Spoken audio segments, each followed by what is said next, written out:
नाशक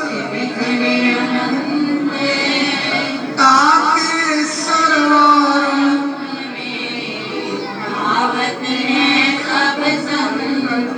ब्रह्म प्रणाम प्रणाम गुरु मुनि प्रणाम सब करत मंगलाचार्य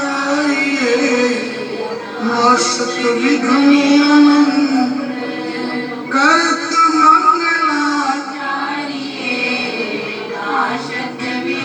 विघ्न अनंत। गुरु महाराज जी के चरणों में साजी निवासी सत्संगत जी, गुरुमुख प्रेमियों,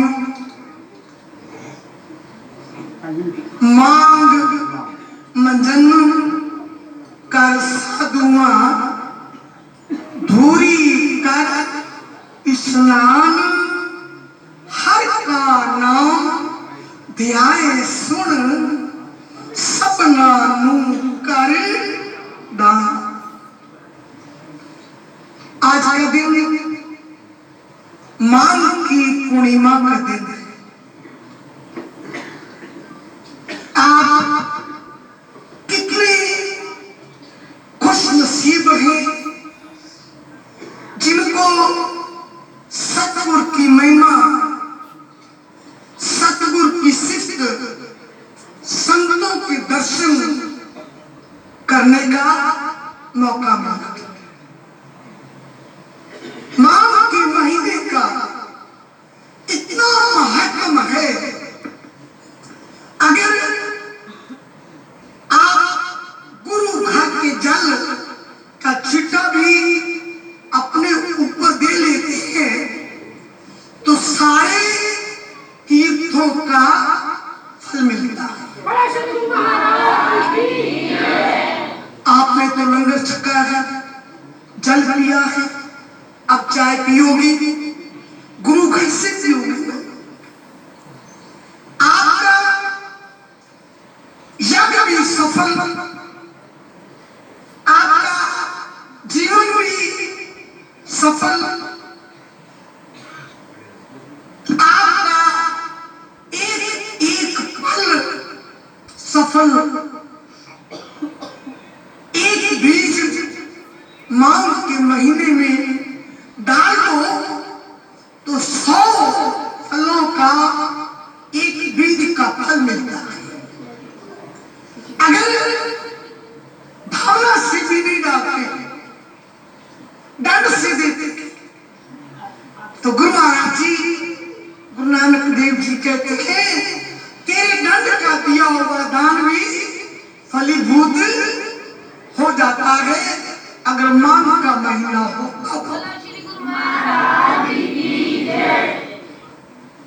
तो आप सबने, मैं आपको इसका महत्व कह दूं। एक मुसलमान फकीर नमाज पढ़ने के लिए जा रहा था।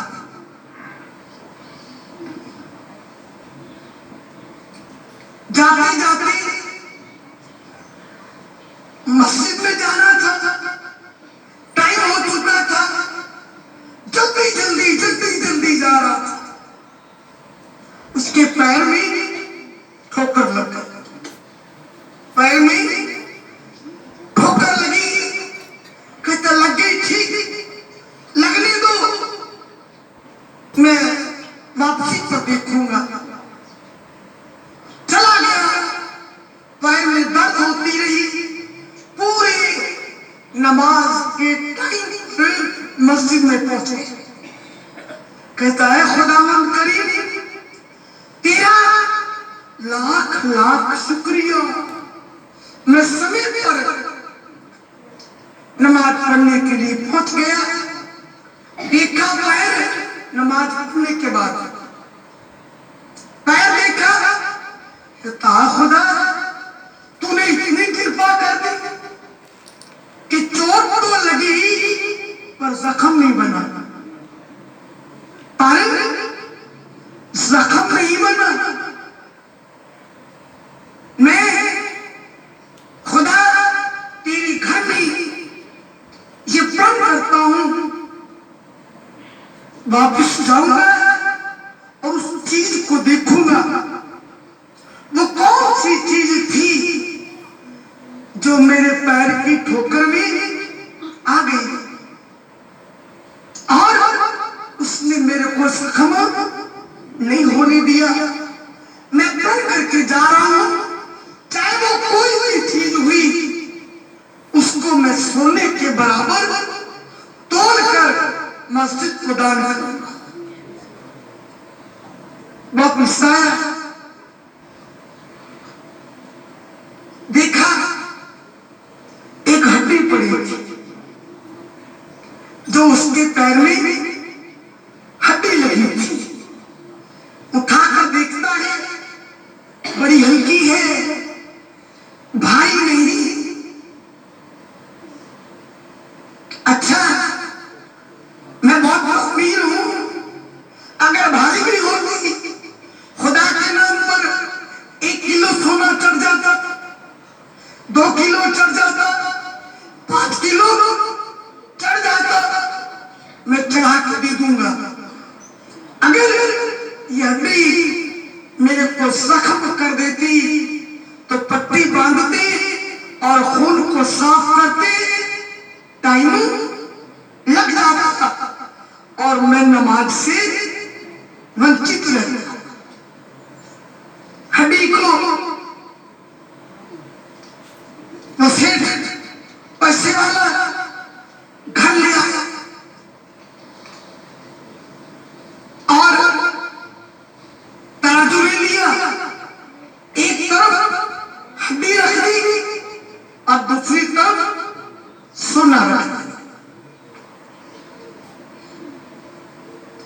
200 ग्राम, 500 ग्राम, 1 किलो सोना डाल दिया। सोने वाला टुकड़ा ऊपर का ऊपर रह गया, बराबर नहीं हो रहा। 1 किलो और सोना चढ़ दिया, बराबर नहीं हो रहा, किलो और चढ़ा दिया, फिर भी बराबर नहीं हुआ। सोचता है अब मैं क्या करूं, इतना सोना तो मैंने डाल दिया, पता नहीं ये हड्डी किस चीज की है जो कोई सोने को बराबर होने नहीं दे रही।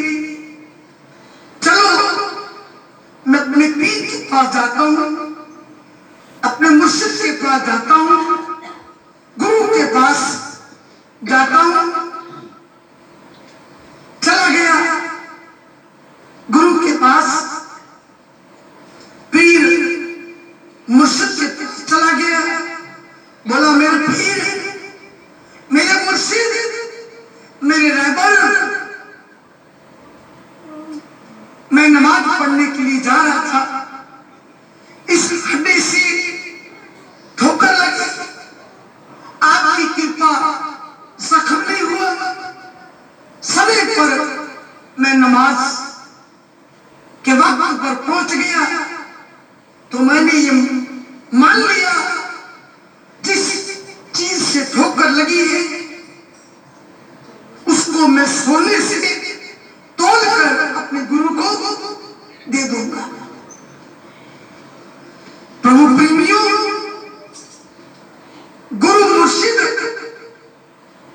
अपने पीर के चरणों में सर रखा और पीर ने आंख खोल कर देखा, अरे भाई ये तो एक इंसान की हड्डी थी, ये एक इंसान की हड्डी है, इसलिए बराबर सोना तो कभी भी पूरा नहीं कर सकता। यहां हजारपति भी बैठे, लाखपति भी बैठे, शायद कोई करोड़पति भी बैठा हो, लेकिन इंसान की हड्डी एक ऐसी हड्डी है जिसको सतगुरु के नाम के बगैर सुकून नहीं मिलता।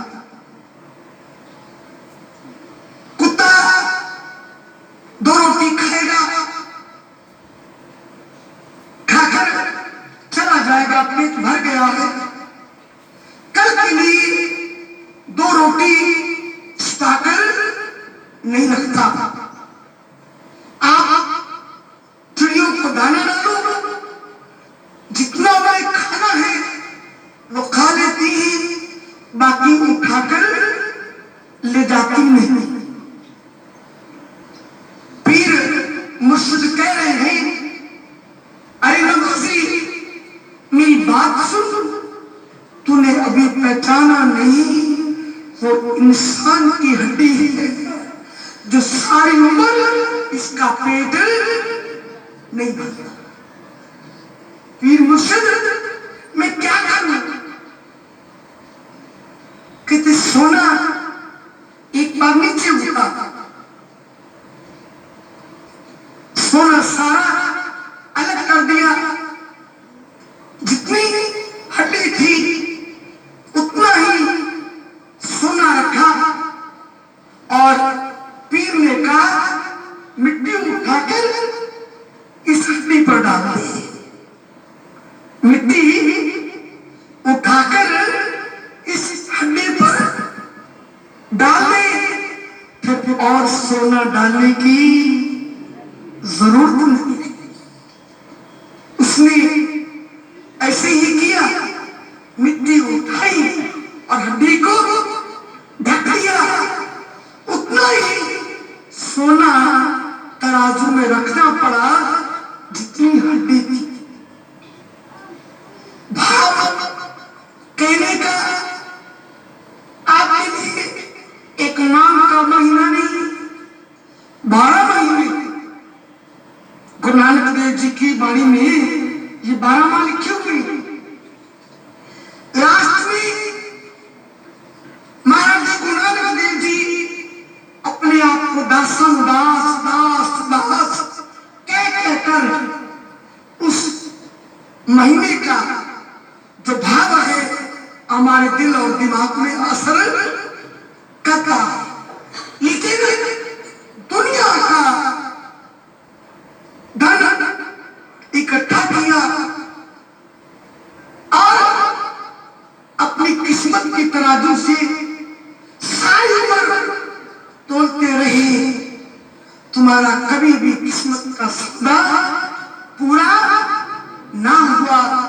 सतगुरु ने कहा कि तू नाम जप और बाकी पर मिट्टी डाल, नाम जप और बाकी पर मिट्टी डाल दे।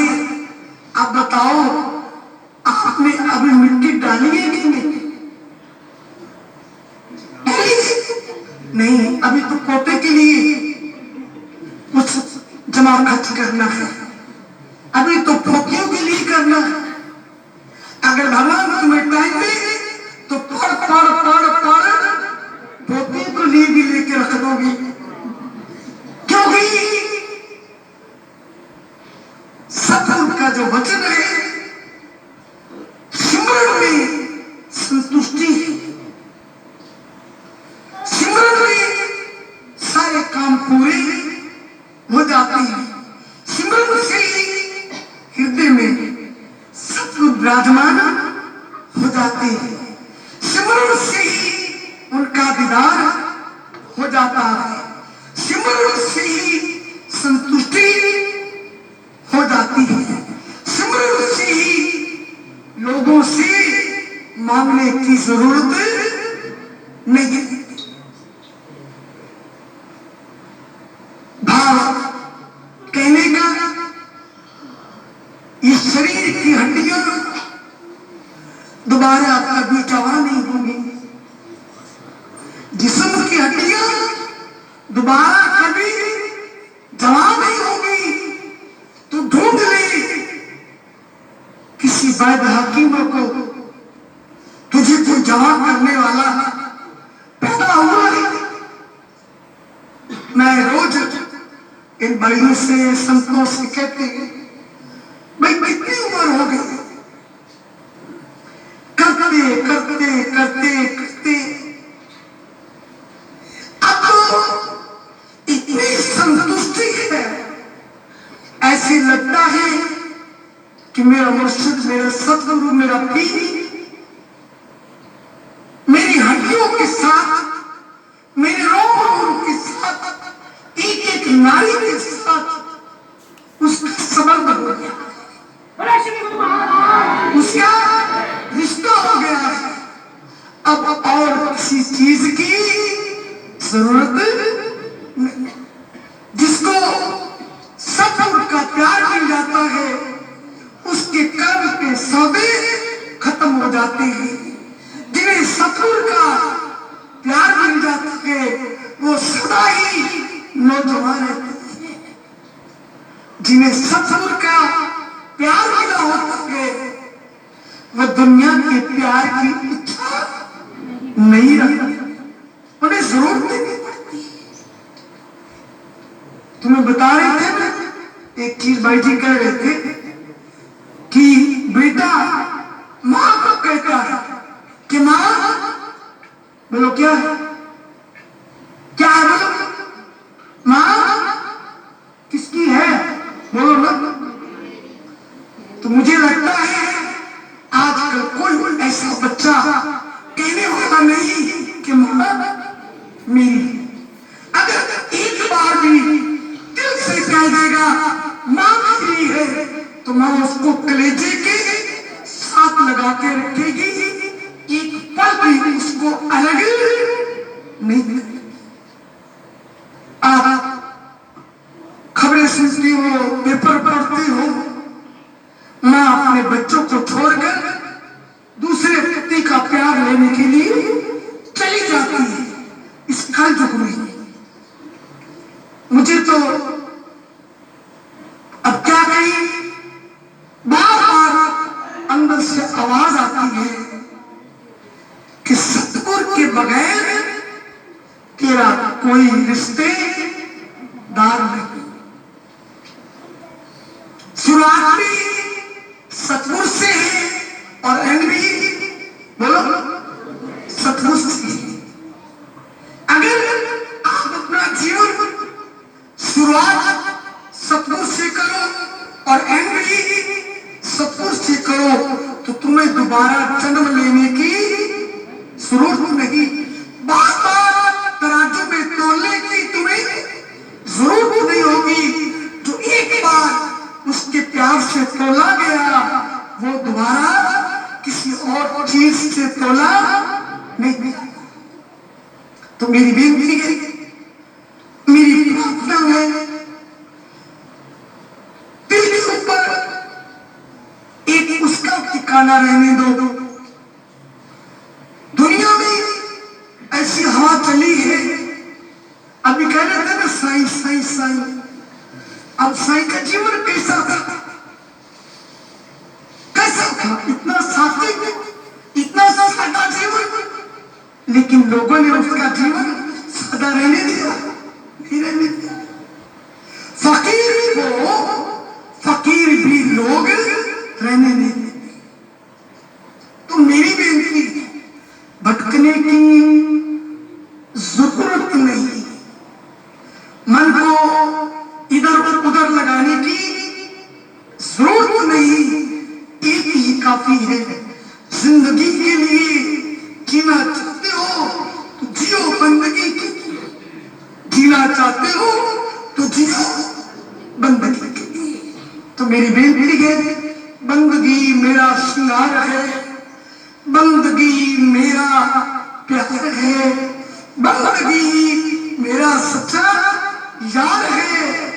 बंदगी से मैं कभी दूर जाता नहीं, बंदगी के बगैर दुनिया में मैं कुछ पाता नहीं। तो बंदगी है श्रृंगार, बंदगी है प्यार, बंदगी है यार, बंदगी है जीवन,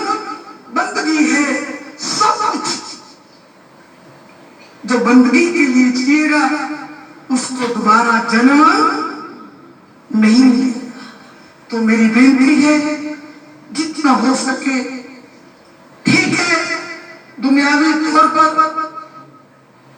माया आपके ऊपर आवरण पर्दा डाल देती है। भगवान विष्णु ने कहा बेशक बंदगी करो, पर मैंने अपनी माया छोड़ के रखनी है, खुली आजाद रखनी है। बड़े बड़े संतों पर भी असर करेगी मेरी माया। तो नारद मुनि ने कह दिया भगवान विष्णु आप कहते हो मैंने दुनिया के लिए माया छोड़ी। नारद कहता है जब मेरे ऊपर छोड़ोगे तब मैं मानूंगा। तो भगवान विष्णु ने कह दिया मैंने माया छोड़ दी है।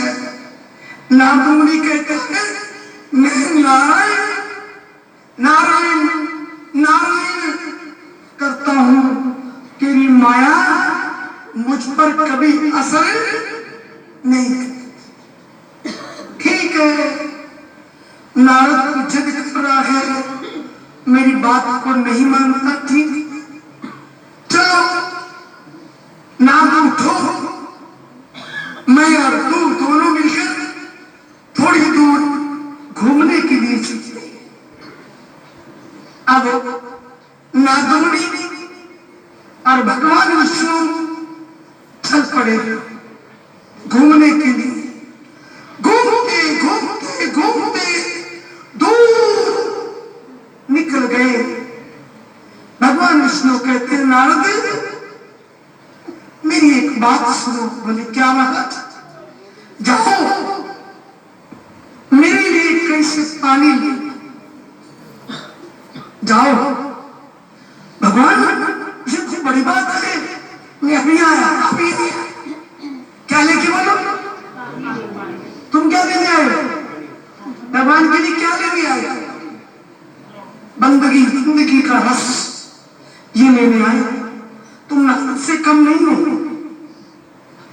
अब नारद मुनि चला गया गांव में ना यंग एज लड़कियां पानी भर रही है। तो नारद मुनि देखकर उन लड़कियों को उन कुमारियों को देखकर कहता है तू कहाँ रहती है? कहती मेरा पास ही पास।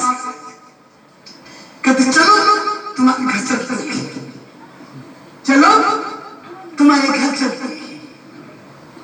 अब नारद मुनि उस यंग एज कुमारी के साथ चल पड़ा, घर चला गया। एक दिन, 2 दिन, 3 दिन, 4 दिन, 10 दिन, 20 दिन गुजर गए। लड़की का पिता कहता है महाराज आप जाना चाहते हैं तो मैं आपको दक्षिणा दे दूं। आपको क्योंकि घर साधु आए, कोई ब्राह्मण आए, गृहस्थी खाली न भेजे। गृहस्थी के ऊपर 100 जन्मों का पाप होता है अगर संत घर से बिना पानी पिए चला जाए। 100 जन्म तक ठोकर खानी पड़ती है। नारद मुनि कहते मुझे पानी तो नहीं, दक्षिणा भी नहीं। अगर आप देना ही चाहते हैं तो अपनी लड़की का हाथ दे दो, अपनी लड़की का मुझे हाथ दे दो। कोई बात नहीं, आप बड़ी वो भगवान का नाम लेने वाले बड़े तपस्वी हैं, योगी हैं, ब्रह्मचारी हैं। आपकी जो इच्छा है मैं पूरी कर देता हूं। तो मेरी भी एक बात मान लेना। लड़की का पिता कहता है। नारद मुनि बोले हाँ बोलो। कहती शादी तो मैं कर देता हूं पर मेरे घर में ही रहना। थोड़ी सी दूर, ज्यादा कहोगे तुम झोपड़ी बनवा दूंगा और आप वहां रहने लगे। हाँ ठीक है ठीक है। शादी हो गई।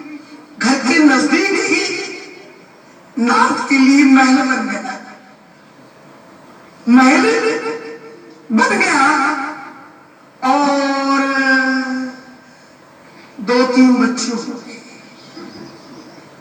परिवार बन गया परिवार। लड़की का पिता भी खुश है, लड़की भी खुश है। ओहो, अंधेरी आ गई, तूफान आ गया। ऐसी अंधेरी तूफान आई कि नारद मुनि की झोपड़ी उड़ाकर ले गए। दोनों कंधों पर बच्चे बिठाए हुए थे, हाथ से पत्नी का हाथ पकड़ा हुआ था। पहले घुटनों तक पानी आया, यहां तक पानी आया, कंधे तक पानी आया। इतना जबरदस्त पानी आया कि बच्चे पानी में बह गए, स्त्री भी पानी में बह गई। नारद मुनि पानी के झटके से आगे आगे आगे आगे आगे बड़े परेशान। मेरे बच्चे भी गए, मेरी पत्नी भी गई। सामने देखा तो भगवान विष्णु खड़े थे। अरे नारद मुनि, जल्दी आओ, पानी लेकर भी आए। ओहो प्रभु, आपको पानी की पड़ी हुई है, मेरे 2 बच्चे बह गए, मेरी पत्नी बह गई, मेरा घर सारा खराब हो गया। तो भगवान बोले, अरे नारद, तूने घर बनाया था, घर कब बना था? ये बच्चे कैसे हो गए, ये पत्नी कैसे आ गई? अभी अभी तो तू गया था और अभी अभी वापस आ गया, तो ये सुपना तो कौन सा ले रहा है? ओहो प्रभु, मैं भूल गया तेरी माया मतलब व्याप गई। तेरी माया मेरे ऊपर अपना असर कर गई। आप भी भगवान से वायदा करके आए हो, माता के गर्भ में उल्टे लटके हुए थे, कहा भगवान मुझे बाहर निकालो। सिर खुले, पैर ऊपरे, वस्त्रंदड़ियों को थोड़ी खाई, नानक सो धनी क्यों मिसते हो, उधर हो जिसके नाम। महाराज जी कह रहे हैं, तेरा सर नीचे था, तेरे पैर ऊपर थे, और कहता था निकाल दे प्रभु, घर में से निकाल दे, मैं तेरी बंदगी करूंगा। तेरी बंदगी के बगैर और गंदगी इकट्ठी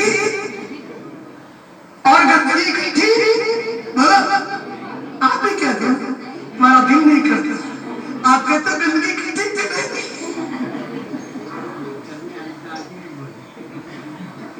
वो वादा करके आए और यहाँ के वादे को बोलो भूल गए। संत परोपकारी होते हैं, परमार्थी होते हैं, बार बार झटके मारते थे, बार बार कभी दान का बहाना बनाते हैं, कभी भंडारे का बहाना बनाते हैं, कभी यज्ञ का बहाना बनाते हैं, और तुम्हें बुलाते हैं कि माया से बोलो निकले आया। लेकिन आप कहते हो महाराज जी आपकी बड़ी दया है, पोता हो गया, आप अगले साल आओगे तो कुछ और हो जाएगा। आपके ऊपर ऐसी माया व्याप्त है, पाठ करते हुए देर नहीं करते, एक ओंकार सतनाम करता पूर्वक नमो निर्भय जो निष्ठभम क्या बोला, उसको सोच पढ़ता जा रहा है और छोड़ता जा रहा है, माया को नहीं छोड़ता, प्रभु के नाम को पढ़ के छोड़ देता है। तो मेरी बेनती है, मेरी प्रार्थना है, जिस काम के लिए आए हो वो काम जरूर करो। बोलो किस काम के लिए आए हो? बोलो बंदगी के लिए।